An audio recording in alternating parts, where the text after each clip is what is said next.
Assalamualaikum warahmatullahi wabarakatuh. Sampurasun. Kembali lagi bersama saya channel Wari Gusmus Raksa Jasad Terapi Kabuyutan Nabawadatala.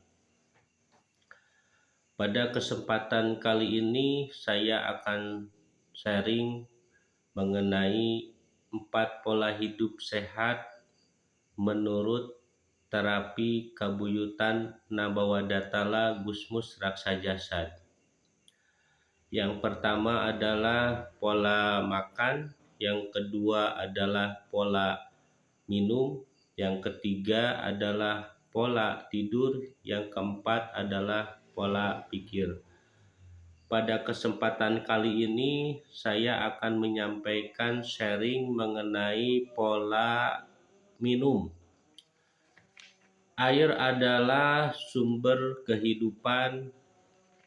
Air juga adalah sumber daya tahan tubuh untuk manusia. Menurut WHO dan para ahli kesehatan dunia bahwa tubuh manusia ini mengandung cairan tubuh 70-80%. Maka dari itu sangat penting kita, sahabat-sahabat, rekan-rekan dimanapun berada, untuk tetap menjaga pola minum supaya kita tetap sehat. Ada beberapa faktor yang dapat mempengaruhi menurunnya kadar elektrolit cairan dalam tubuh, yaitu yang pertama karena faktor kerja harian, bisa karena kerja berat seperti mikul berat-berat, kemudian olahraga yang begitu ekstra.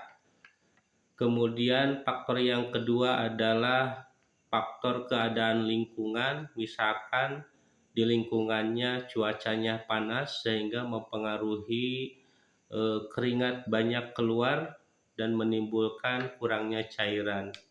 Yang ketiga bisa karena faktor medis seperti halnya yang sedang mengalami keluhan, muntah, diare, dan hal itu menyebabkan akan terjadinya dehidrasi cairan dalam tubuh.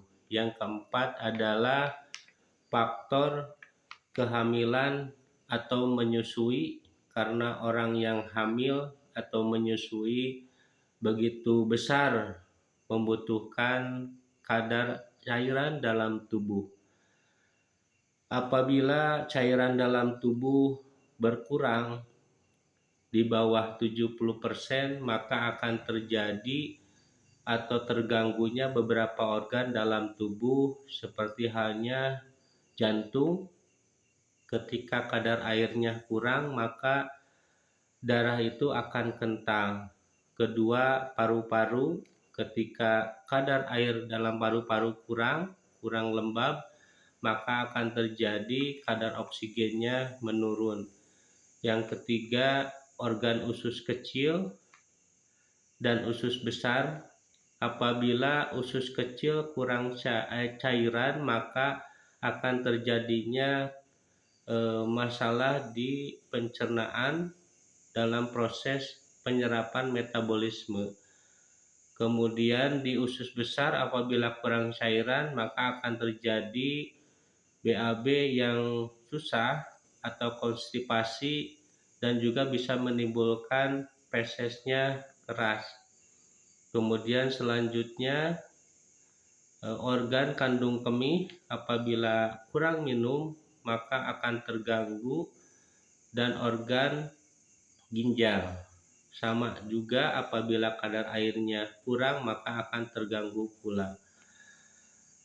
Oke, rekan-rekan, sahabat-sahabat semuanya, jadi bagaimana caranya supaya tubuh kita tetap sehat, tetap kekebalan tubuh kita terjaga? Maka dari itu ada beberapa yang harus kita lakukan. Yang pertama, minum yang harus kita minum itu jenisnya ada dua. Satu, minum air putih. Yang kedua, bisa minum air teh. Nah, itu yang direkomendasikan pola minum jenisnya air putih dan air teh. Kemudian jumlahnya berapa yang harus kita minum? Tubuh kita untuk mencapai 70-80% kadar air dalam tubuhnya normal, maka kita harus minum minimal 8 gelas dalam sehari atau maksimal 10 gelas dalam sehari. Kurang lebih sekitar 2 liter sampai 2,5 liter per hari. Nah, itu sangat mudah sekali rekan-rekan, sahabat-sahabat semuanya. Jadi untuk menjaga pola minum yang baik, kita mudah sekali dengan minum air putih atau minum air teh kurang lebih 8-10 gelas per hari supaya kita tetap terjaga dalam keadaan sehat, imunitas kita tetap meningkat sehingga kita bisa beraktivitas dengan produktif. Itu yang bisa saya sharingkan pada kesempatan kali ini. Mudah-mudahan bermanfaat buat rekan-rekan, sahabat-sahabat dimanapun berada. Saya Wari Hamdan Anwari mengucapkan terima kasih yang sebesar-besarnya. Wabillahi taufiq wal hidayah. Wassalamualaikum warahmatullahi wabarakatuh.